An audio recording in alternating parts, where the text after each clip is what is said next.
family. I think I'm butchering your name, yeah. Saya terima kasih kepada keluarga Jawa itu And Pastor Gute dan pendeta Buta and the congregation for inviting me here today. dan jemaat untuk mengundang saya pada saat ini. Actually, as Pastor Gute was saying, we knew each other from the Philippines. Ya, sebenarnya tadi seperti yang pendeta Buta bilang, kami bertemu di Filipina.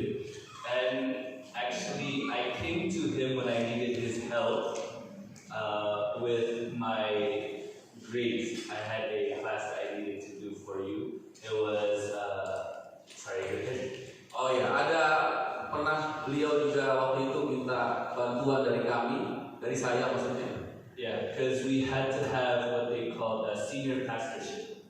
Ya, jadi ada tugas untuk pengembalaan. And I wanted to choose the Indonesian church in AEP. Dan saya memilih untuk melayani di gereja Indonesia di Filipina.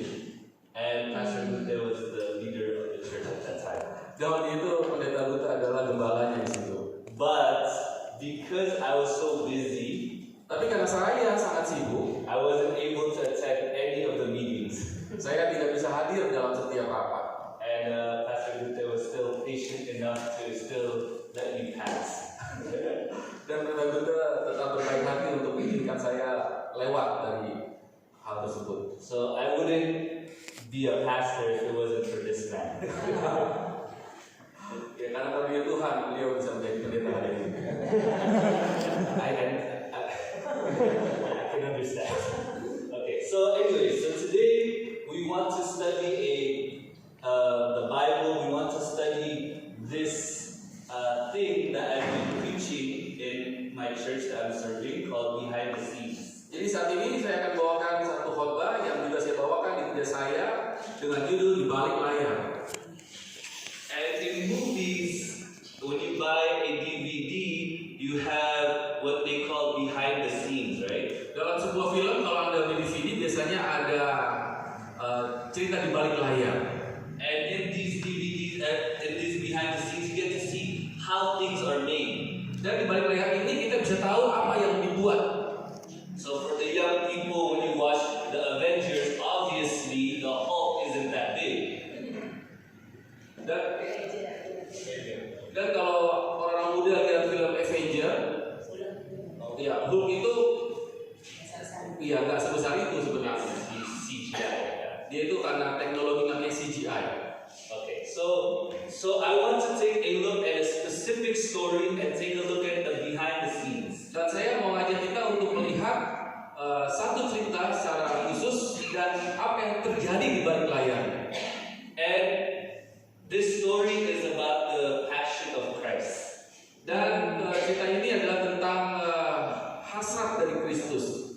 And you see, we understand why Jesus died theologically, right? Dan kita tahu mengapa Yesus mati secara teologis. But I want to see how he died, why he died in a way that is literal. Tapi saya mau kita mengetahui bagaimana dia meninggal, bagaimana dia mati.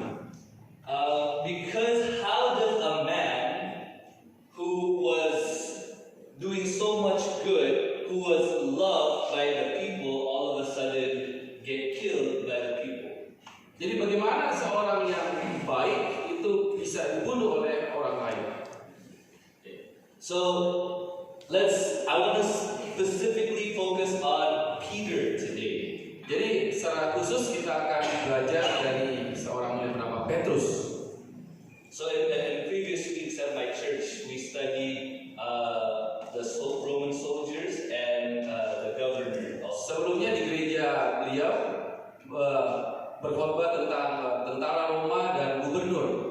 But today I wanted to, if you want to watch that also, you can watch it in YouTube. We have the video on YouTube. Kalau mau lihat khotbahnya bisa lihat di YouTube, ada di YouTube. But today specifically, we will study about Peter. Tapi secara khusus saat ini kita akan belajar tentang Petrus. So we read in Matthew 26, verse 36 to 40. Kita akan lihat Matius pasal 26 ayat 36 sampai yang 40. Do you want to read it, Pastor? Ya, saya akan baca di bahasa Indonesia ayat 36. Maka sampailah Yesus bersama-sama murid-muridnya ke suatu tempat bernama Getsemani. Lalu ia berkata kepada murid-muridnya, "Duduklah di sini sementara aku pergi ke sana untuk berdoa." Dan ia membawa Petrus dan kedua anak Zebedius sertanya. Maka mulailah ia merasa sedih dan gentar. Lalu katanya kepada mereka, "Hatiku sangat sedih, seperti mau mati rasanya. Tinggallah di sini dan berjaga-jagalah dengan aku." Maka ia maju sedikit, lalu sujud dan berdoa, katanya, "Ya Bapakku, jikalau sekiranya mungkin, biarlah cawan ini lalu daripadaku. Tetapi janganlah seperti yang ku kehendaki, melainkan seperti yang kau kehendaki." Setelah itu ia kembali kepada murid-muridnya itu dan mendapati mereka sedang tidur. Dan ia berkata kepada Petrus, "Tidakkah kamu sanggup berjaga-jaga 1 jam dengan aku?" Thank you.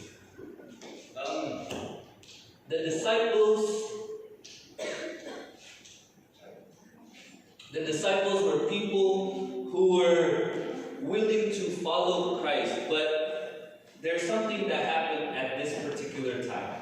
Jadi para murid ini adalah orang-orang yang memang yang ingin mengikut Yesus, tapi ada sesuatu terjadi pada saat itu. When Jesus needed them the most, ketika Yesus sangat membutuhkan mereka, and Jesus says, "Hey, I need you to pray for me." Dan dia katakan, saya perlu kalian untuk berdoa buat saya. And when this happened, Jesus found them sleeping. Tapi pada saat itu Yesus menemukan mereka sedang tertidur. There are many times in our lives when we need prayer and the church is sleeping instead of praying for us. Dan seringkali kita membutuhkan doa, tapi kita temukan bahwa gereja sedang tertidur. I was talking to a young man whose job he works in a Christian ministry. Saya pernah berbicara dengan seorang muda yang bekerja di suatu ministry, and he says, "You know, Pastor, I get about 500 messages a day asking people to pray for them." Dan saya tiap hari mendapatkan 500 pesan yang meminta saya untuk berdoa buat mereka. And sometimes I just can't do it. Dan kadang-kadang saya nggak sanggup melakukan itu. Not because I don't want to, but because I don't have the time. Bukan karena saya nggak mau melakukan, tapi karena saya tidak sempat melakukan. And sometimes I'm just tired. Kadang-kadang saya terlalu lelah. And so I sleep instead. Dan akhirnya saya seringkali tertidur. And this story reminds me of this. Dan cerita ini mengingatkan saya akan kisah ini. Because sometimes, you know what, we're so burdened with everything around us. Karena kadang-kadang kita terlalu terbebani dengan hal kita. And when someone needs us, we just push them aside. Dan ketika seorang butuhkan diri kita, kita hanya menaruh mereka di sekitar kita. And we expect this from someone in the outside of the church. Dan kita mengharapkan ini dari seorang yang ada di luar gereja. But we don't expect this from someone that is a Christian. Dan kita tidak mengharapkan ini dari seorang yang justru adalah orang Kristen. Let alone someone who is considered by Jesus as disciples. Dan orang-orang yang menyadari bahwa diri mereka adalah para murid. And so here we come to Peter specifically. Dan ini kita akan masuk kepada kisah Petrus secara khusus. Because Peter has boldness when following Christ. Karena Petrus ini adalah seorang yang punya keteguhan ketika dia ikut sama Kristus. Whenever Jesus preached, kapan saja Yesus berkhotbah, Peter was always the first one to answer the appeals. Petrus adalah orang pertama yang selalu menerima panggilan. He was always quick with responding to Jesus. Dia adalah orang yang cepat untuk memberikan respon kepada Yesus. He is impulsive. Dia adalah orang yang impulsif, ambitious, orang yang memiliki ambisi, self-assertive, self-assertive ya, kepedean. percaya diri yang berlebih. he sometimes commits without fully understanding. Dia kadang-kadang melakukan sesuatu tanpa mengerti lebih dahulu. Also, he was willing to challenge Jesus' actions and teachings sometimes. Juga dia seringkali menantang Yesus dan ajarannya. But while this is good, there are some negative sides to his story. Tapi walaupun ini bagus, terdapat juga hal negatif dalam kisahnya. Because, like I said, Peter doesn't fully understand and he just says, you know what, Lord, I'm going to follow you no matter what. Jadi kadang-kadang Petrus ini gak betul-betul mengerti dulu, dia cuma langsung katakan, Yesus, saya akan ikut engkau. And we see there is a point where he gets into trouble with this. Now, go to Luke 22. Dan sekarang dia mengalami masalah. Mari kita buka kitab Lukas pasal 22. Lukas 22 ayat 54.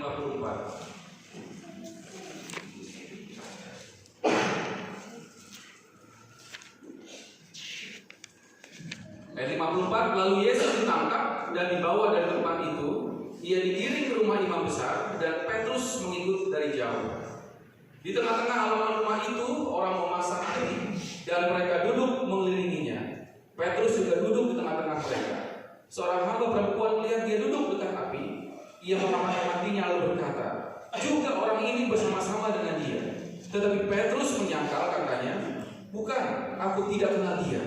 Tidak berapa lama kemudian seorang lain melihat dia lalu berkata, engkau juga seorang dari mereka. Tetapi Petrus berkata, bukan, aku tidak. Dan kira-kira sejam kemudian seorang lain berkata dengan tegas, sungguh orang ini juga bersama-sama dengan dia, sebab dia juga orang Galilea. Tetapi Petrus berkata, bukan, aku tidak tahu apa yang kau katakan. Seketika itu juga sementara ia berkata, berkokoklah ayam. You see, just the night before, jadi Anda lihat, malam sebelumnya Jesus was asking, who do you tell people that I am?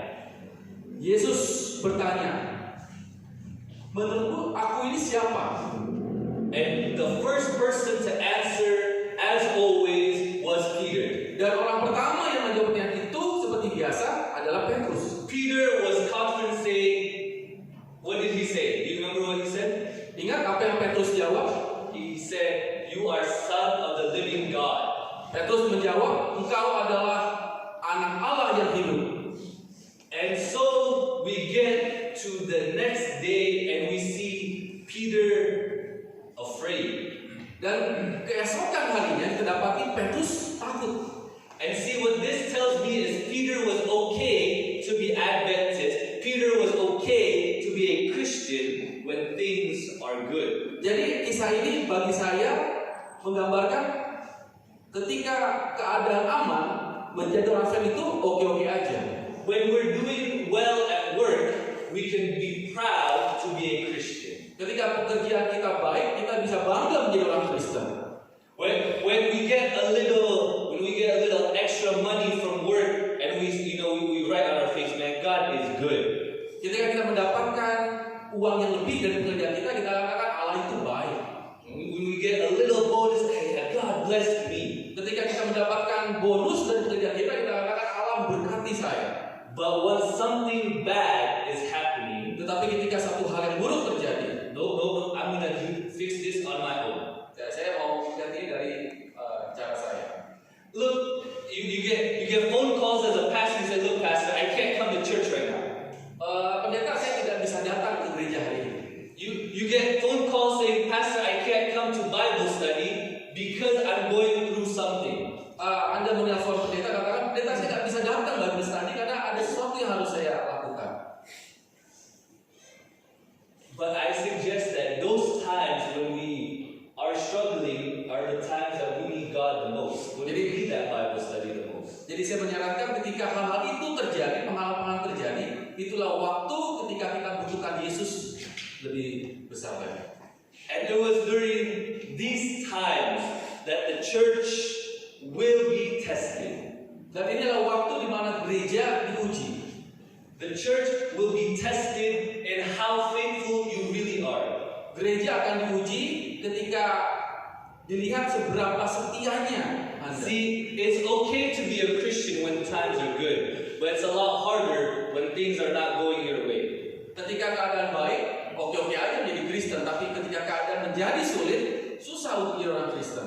When you don't know when the next time you're gonna be able to buy food is, that's when your faith is tested. Ketika kita nggak tahu besok mau bagaimana beli makanan, itulah saat iman kita sedang diuji. As a former college student, I know how hard it is to struggle when your parents don't send money. Sebagai mantan seorang pelajar, saya tahu bagaimana susahnya ketika orang tua tidak mengirimkan uang.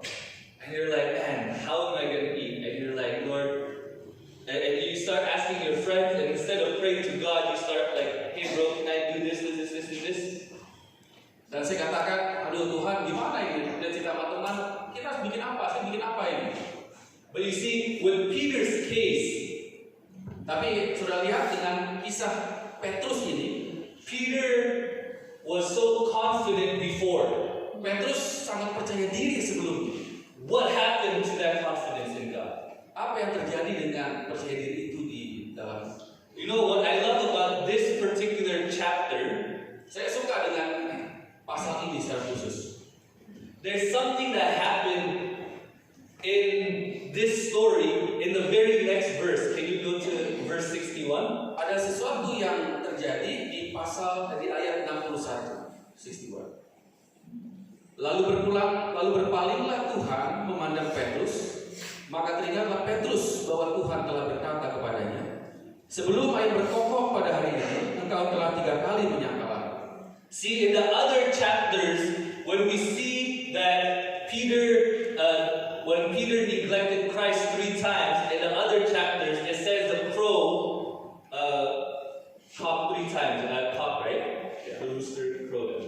Jadi di pasal sebelumnya kita melihat bagaimana Petrus menyangkal Yesus 3 kali sebelum ayam berkokok. But in this particular narrative, Luke points out that God did something else.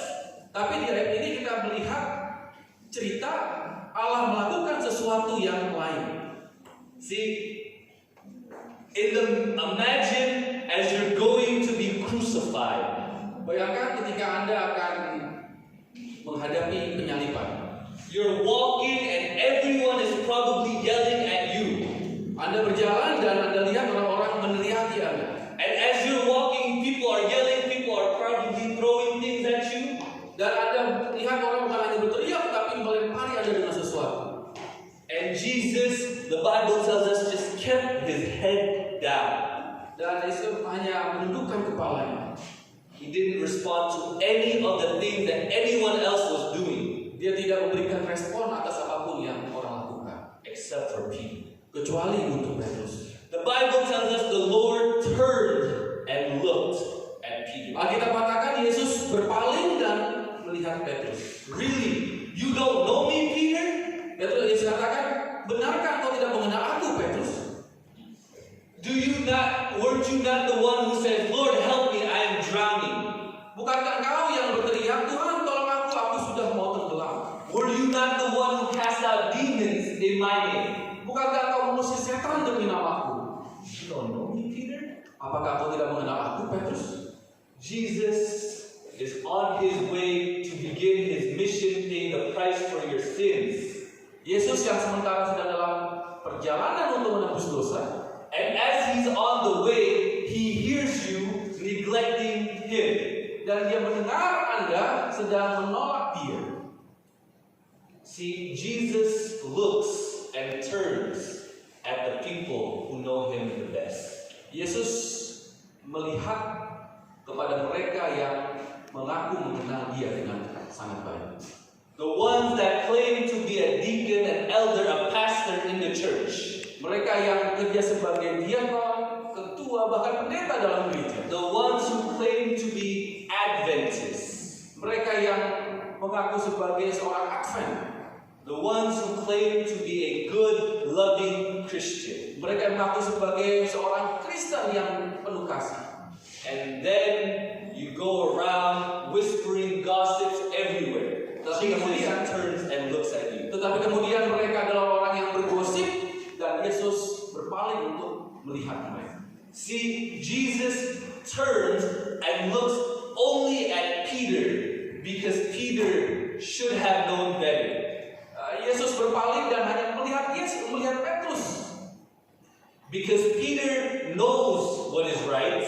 Karena Petrus tahu apa yang benar. Peter knows what his job is. Karena Petrus tahu pekerjaannya adalah his job was to teach people. Peter knew what was taught to him by Jesus. Petrus tahu apa yang dikatakan Yesus tentang dirinya. And as a student, dan sebagai seorang murid, as a teacher, when you see your student do something that you taught him specifically not to do, it saddens you, yeah? Dan sebagai guru, ketika seorang murid sengaja untuk tidak mendengar Anda, or even as a parent, atau juga sebagai orang tua, when you tell your child, hey, sex before marriage is bad.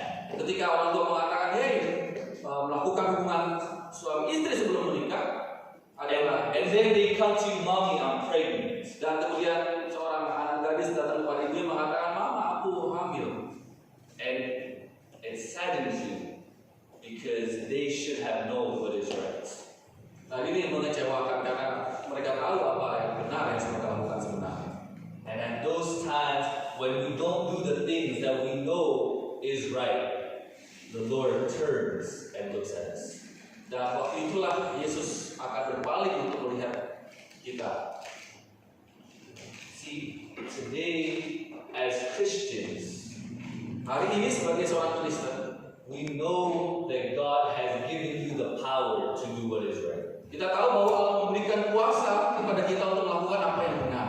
And yet sometimes we refuse to acknowledge that. Tapi terkadang kita yang menolak untuk melakukan. That's why God turned. Itu sebabnya Allah berpaling. See, the Lord's turn was because Jesus heard amidst the chaos of the scene, heard one man behind the scenes. Jadi yang membuat berpaling adalah karena dia terkejut dengan kekacauan yang ditimbulkan oleh orang yang seperti Petrus tadi. He heard a man. Dia mendengar seorang pria who ate with him. Yang makan bersama dengannya, walked with him, berjalan dengan dia, counseled him.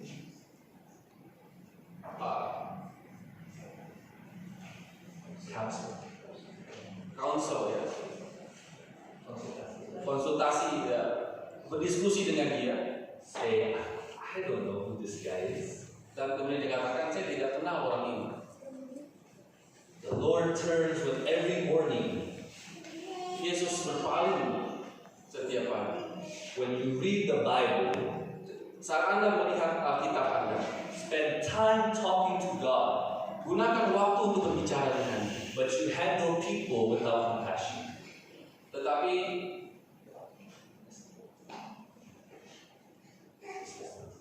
Tetapi Anda melakukan hal-hal kepada orang lain tanpa keinginan.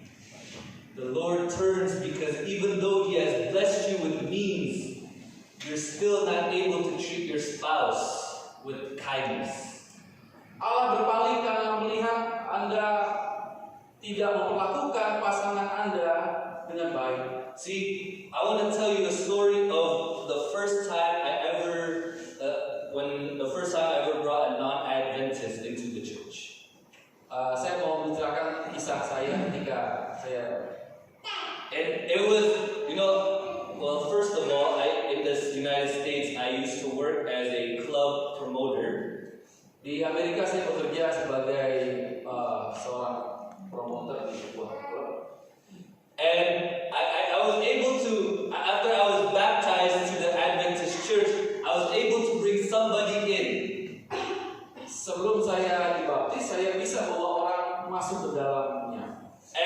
he is not Adventist, dia bukanlah seorang Advent, but his girlfriend was Adventist. tetapi pacarnya adalah seorang Advent. And so he was like, you know what, Yohanes, I want to come to church with you. Dan dikatakan Yohanes saya nggak akan datang ke gereja bersama. Dia mau datang ke gereja bersama dengan kamu. And as he came to church, we were sitting down in church. Dan ketika datang ke gereja, kami duduk di bangku gereja. And you know, he has earrings, he has tattoos, dia ada anting-anting, dia pakai tato. And in the middle of the sermon, dan di tengah-tengah khotbah, he got up and walked out. Dia bangun dan dia berjalan. Didn't say anything to me, just walked out. Dia tidak katakan apa-apa sama saya, dan dia hanya berjalan saja. And so I was like, where's this guy going? Dan saya bertanya, apa yang dilakukan oleh laki-laki ini?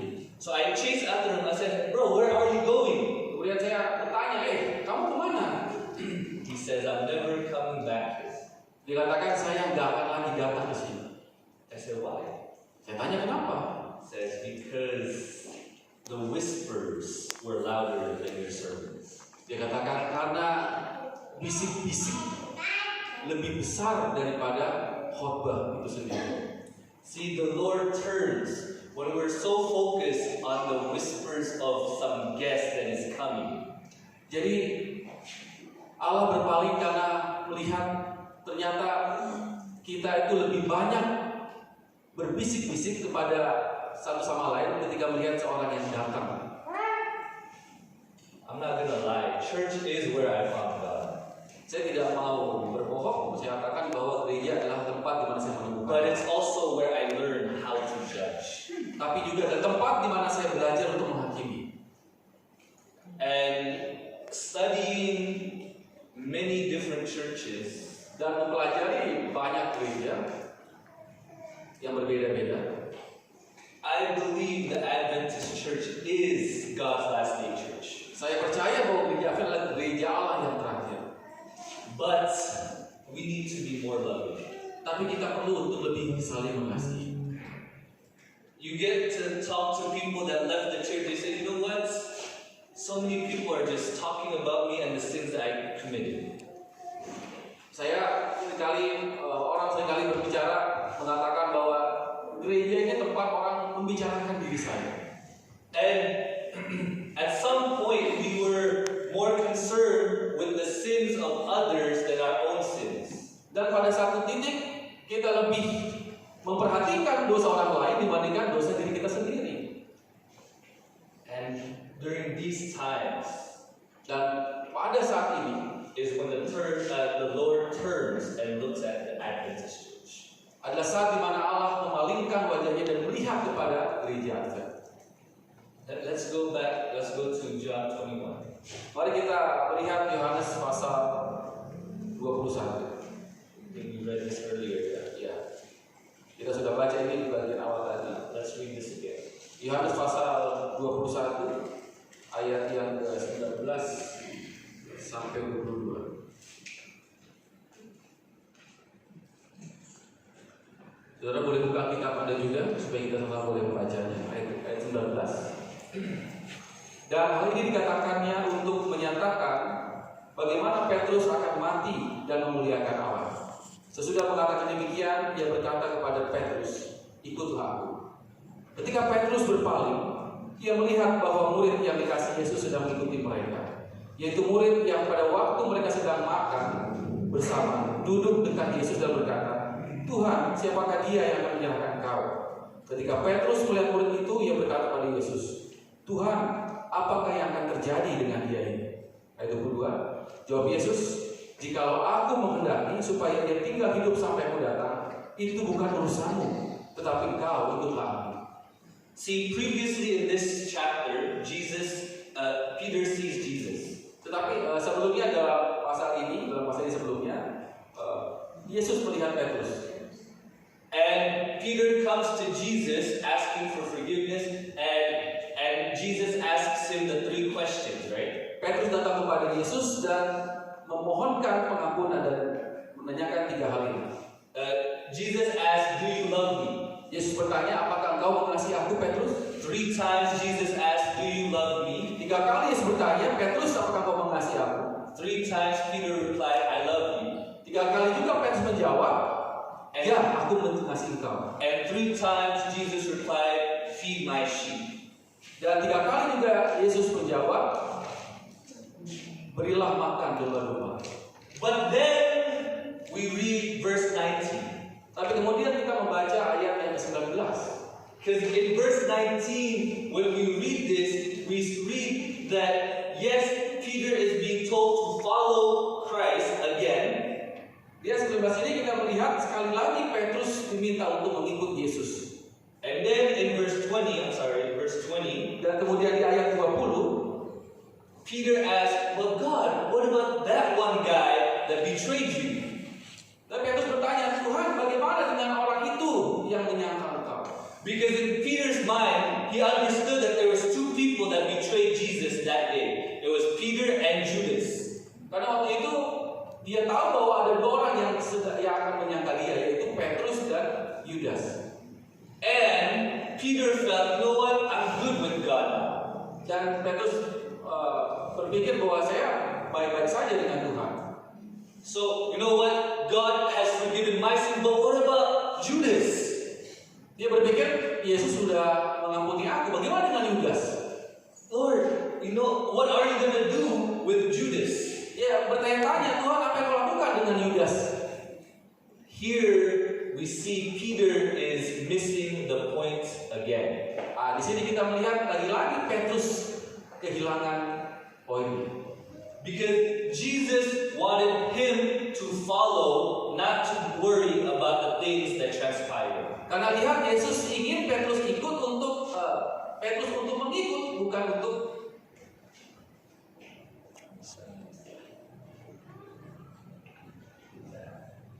memikirkan hal yang akan terjadi. Hanya ikut saja, bukan untuk pikirkan apa yang akan terjadi. Peter was worried about the things in other people's lives, not his own life. Jadi Petrus ini sibuk memikirkan orang lain, bukan dirinya sendiri dipikirkan. He sinned, so you should do something about him, Jesus. Dia berdosa, engkau lakukan sesuatu untuk dia, Yesus. Not me, I'm good. Bukan saya ini baik-baik saja. I go to church every Sabbath. Saya datang ke gereja tiap Sabat. I've been officer, every single officer in the church. Saya melakukan tugas setiap tanggung jawab saya di gereja. And so I must be good, right? Saya baik-baik saja kan? So that means I don't need Jesus. So when this guy, he just got baptized, Lord, worry about him. Don't worry about me. Jadi saya katakan, Tuhan, khawatir saja dengan orang ini, jangan saya. Okay, that's the same mentality that Peter had. Itulah sikap mental yang Petrus miliki. See, Peter was so worried about other people's sins. Jadi Petrus ini sangat peduli dengan dosa orang lain. He should have been worried about his own. Harusnya dia lebih peduli dengan dosa yang ada pada dirinya sendiri. And so I can summarize. Jadi saya bisa simpulkan, Jesus' reply to this. Yesus akan menjawab hal ini. Said, so what that guy said? Jadi apa dosa orang ini? Is that your business? Apakah ini jadi urusanmu? That was the response that Jesus gave here. Jadi itu adalah respon yang Yesus berikan kepada Petrus. Jesus replied, so what? He sinned. Your main concern isn't his sins. Your main concern is your sins. Jadi Yesus menjawab, apakah dosa orang ini menjadi hal yang sangat kau pedulikan atau dosamu sendiri? Your main concern is worrying about your sins and your relationship with Jesus. Hal yang harus engkau pikirkan adalah dosamu sendiri dan hubunganmu dengan Yesus. Your concern, if somebody should sin, to not cast judgment on him, but to restore him. Jadi hal yang kau harus pedulikan adalah kalau ada orang berdosa, bawa dia, menangkan dia kepada Kristus, bukan menghakimi dia. I remember a short conversation just this Wednesday during a Bible study. Jadi saya ingat ada satu diskusi dalam Bible study Rabu lalu. I was telling a story about my life. I said, when I was younger and I was asking for a sign because I didn't know if this is where God wanted me to go. Jadi saya menceritakan kisah saya. Waktu saya muda, saya mau keluar dari sebuah pekerjaan karena saya nggak tahu apa yang melakukan. And I asked for this sign, and someone said, "Hey, but you know the Bible says we shouldn't ask for signs." I was like, "What?" Ya, ketika saya mau resign, mau keluar, ada orang mengatakan dia Sign, sign. Oke. Pada saat saya meminta tanda, Like, God, is this where you want me to go? Tuhan, apakah ini yang kau inginkan untuk saya? As I was telling the story, someone in the Bible study said, "But you know, Pastor, we shouldn't ask for sign, right?" Kemudian seorang dari pelajar Alkitab itu mengatakan, pendeta, bukan kita nggak boleh minta tanda dari Tuhan. And when I got out of that, she was so focused on what was wrong with my story that she didn't realize how God was leading in my story. Dia sangat fokus dengan kesalahan apa dalam cerita saya daripada apa yang saya mau arahkan dalam cerita itu. She thought that we shouldn't ask for signs, so that was her idea. Jadi dia berpikir bahwa saya harus meminta tanda, itu yang I shouldn't ask for signs. saya tidak boleh meminta tanda. And she wasn't focused at the growth in which Jesus was having in my life. She wasn't focused at the growth. Dia berfokus kepada dia tidak berfokus kepada pertumbuhan iman saya. See, sometimes we want newly baptized people. Kadang-kadang kita memperlakukan buruk kepada orang yang baru dibaptis, Because we want them to be as spiritual as us. karena kita inginkan mereka itu sama rohaninya seperti diri kita. We want them to have the same experience that we did. Kita mau orang tersebut memiliki pengalaman yang sama dengan diri kita. And so for those that are older in the faith, Dan ini menjadikan mereka yang lebih dewasa dalam rohani, dalam iman. we want to cast judgment on those that are just recently baptized, Dan kita menghakimi orang yang baru menerima kebenaran melalui baptisan. instead of guiding them. Gantinya kita menuntun mereka. And there's a difference between guiding and judging. Dan ini bedanya antara menuntun dan menghakimi. That's why there isn't many young people in the Adventist church nowadays. Dan ini sebabnya mengapa banyak orang muda, tidak banyak orang muda dalam gereja. Because we're so focused on judging them for what they have to be, Karena kita seringkali menghakimi mereka untuk apa yang harus mereka lakukan, not guiding them to what they can be. tidak menuntun mereka untuk mengarahkan apa yang bisa mereka lakukan. I remember I was the only Indonesian theology student in AEP for many years. Saya ingat saya adalah hanya satu-satunya orang Indonesia sebagai pelajar di sekolah teologi di AUP. And I wish that there was more. Dan saya berharap sebenarnya ada lagi yang lain. But I think many of us that are young, they don't want to be pastors nowadays. Tapi saya pikir banyak orang muda yang tidak mau lagi menjadi pendeta. Because the older generation hasn't set a good example. Karena banyak contoh-contoh yang mereka dapatkan dari yang lebih tua, hal yang kurang baik. And this is the same idea that Peter had. Dan inilah sama halnya dengan apa yang Petrus lakukan. But he didn't stay this way. Tapi dia tidak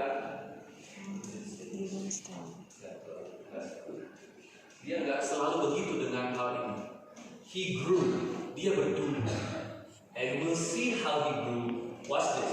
Go to Acts 1, last verse. Dan kita akan melihat bagaimana dia bertumbuh. Mari kita buka Alkitab kita dalam kitab Kisah pasal 1 ayat 16.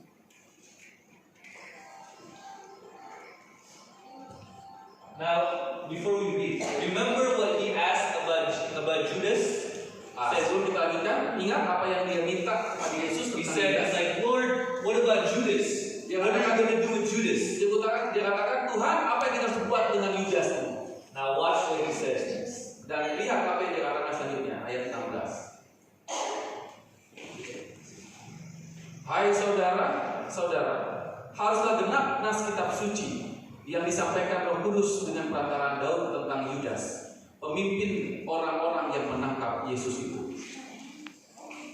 Peter went from a guy who was asking Jesus, what about that guy's sins? What about him? Jadi Petrus yang tadinya datang dengan kata-kata, apa yang kita buat, apa yang kau akan buat dengan Yudas? To somebody who says, look, don't worry about that. Dan sekarang dia katakan nih, sekarang gak usah khawatir tentang Yudas. See, he stopped blaming Judas. In this verse, he did not blame Judas. Ya, di sini dia tidak menyalahkan Yudas. He just said it is something that had to be fulfilled. Dia hanya mengatakan ada sesuatu yang harus digenapi. All he says, look, this is something the scripture, this is something so the scripture had to be fulfilled. Ini adalah satu hal yang firman itu harus penuhi. And you see, that type of mindset changed in Peter. Dan lihat ada pola berpikir yang berubah dalam diri Petrus. Peter was able to go from someone who was focused on the mistakes of other people. Petrus mampu untuk beralih dari seorang yang tadinya memikirkan orang lain secara negatif. He wanted to know what kind of punishment Judas would have. Dia tadinya berpikir apa yang hukuman kira-kira akan diberikan kepada Yudas. But he became somebody, tetapi sekarang dia menjadi seseorang who was willing to be a wise leader who did not cast blame on others. Yang ingin menjadi seorang yang bijaksana, tidak menyalahkan orang lain. But he just says, look, this is what has been prophesied. Dan lihat apa yang dia katakan. Ini adalah bagian di mana nubuatan itu harus dipenuhi. So I leave you here with this. Jadi saya akan tinggalkan Anda dengan hal ini. What has been prophesied about you and I? Jadi apa yang nubuatan sampaikan tentang Anda dan saya? Just because it is not written doesn't mean it wasn't prophesied. Jadi apa yang tidak dibaca di sini bukan berarti itu bukan nubuatan. Because there are many people that will come in our lives that will test us. Karena banyak orang datang dalam kehidupan kita untuk menjadi satu ujian yang menguji kita. And so we can decide whether we're going to look upon them with judgments. Jadi ini akan membuat kita melihat mereka dan menghakimi mereka, or look upon them with guidance. Dan atau kita akan melihat mereka kemudian akan menuntun mereka. Because none of us, karena tidak seorang pun dari kita deserve the mercies of God, layak untuk mendapatkan kasih karunia Tuhan. I want to end on this story.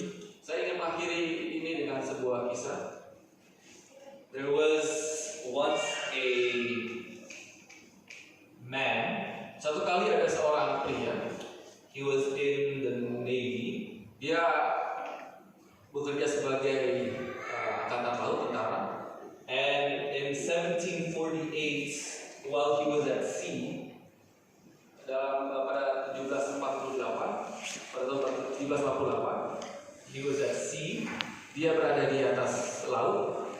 And there was a violent storm that happened. Dan kemudian ada badai yang sangat besar terjadi. And it was so bad that he was afraid he was going to die. Dan situasi sangat buruk, dia berpikir saya akan mati. And this was a man. Dan kemudian ada seorang lelaki yang lain. But this was a man. He is. Oh, dia seorang laki-laki ini. He was a man who hated the idea of God. Dia adalah seseorang yang benci dengan pikiran hal hubungan dengan Tuhan. He would mock his captain. Dia mengejek bahkan. He would mock anybody who was a Christian. Dia seringkali mengejek orang-orang Kristen. And so, as this ship was fighting this storm, dan ketika kapal yang ditumpangi itu sedang berusaha untuk menghadapi badai tersebut, he did the only thing he could think of. Dia hanya melakukan apa yang bisa dia lakukan. He cried out to God. Dia berteriak kepada Tuhan. And God saved him. Dan Tuhan menyelamatkan dia. And this moment Dan saat ini marked his conversion. Meyakinkan. Oh, dan saat ini menjadi tanda dari pertobatannya. And after he landed at sea, Dan ketika dia berhasil akhirnya perahu itu Daratan. he wrote a poem. menepi, He wrote a poem dia membuat sebuah puisi that became a song. dan kemudian puisi ini menjadi sebuah lagu. He writes, "Amazing grace, how sweet the sound." Dia tuliskan satu puisi menjadi lagu Amazing Grace That saved a wretch like me. Yang menyelamatkan. Sangat besar kasihnya Yang menyelamatkan. yang menyelamatkan orang berdosa seperti saya. I once was lost, but now I'm found. Sebelumnya saya hilang, tetapi sekarang saya ditemukan. Was blind, but now I see. Dulu saya buta, sekarang saya bisa melihat. See, we understand that Jesus died because of us. Kita memahami bahwa Yesus mati karena kita. We died, Jesus died because people like you and me were willing to crucify him. Karena Yesus mati karena orang seperti Anda dan saya ingin menyalibkan dia. Jesus died because people like you and I denied him when he needed us the most. Yesus mati karena orang seperti saya dan Anda menyangkal dia. And Jesus died because when he needed prayers, people were sleeping. Dan Yesus mati karena saat dia membutuhkan doa kita, justru kita tertidur.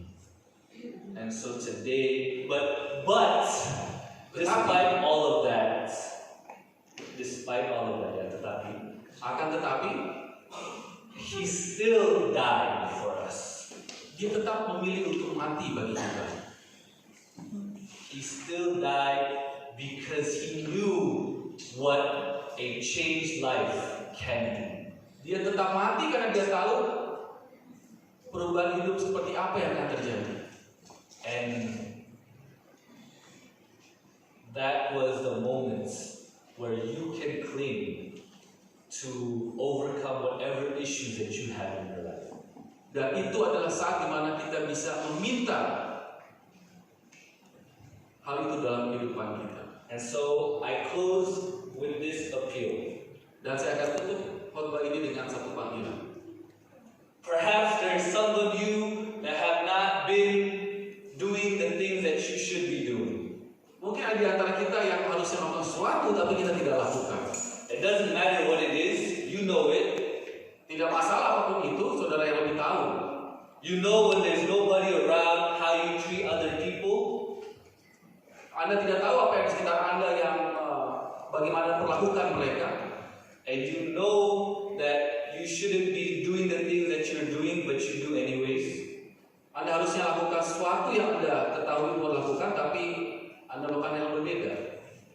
And so today, Dan hari ini, if it is your desire to say, Lord, you know what? kalau Anda mengatakan, Tuhan, saya mau melakukan apa yang mau Engkau lakukan. I've been doing things in my life that would make you turn. Aku akan lakukan hal yang akan membuat Engkau berpaling. I pray that you allow me to overcome. Saya mengundang Anda untuk datang.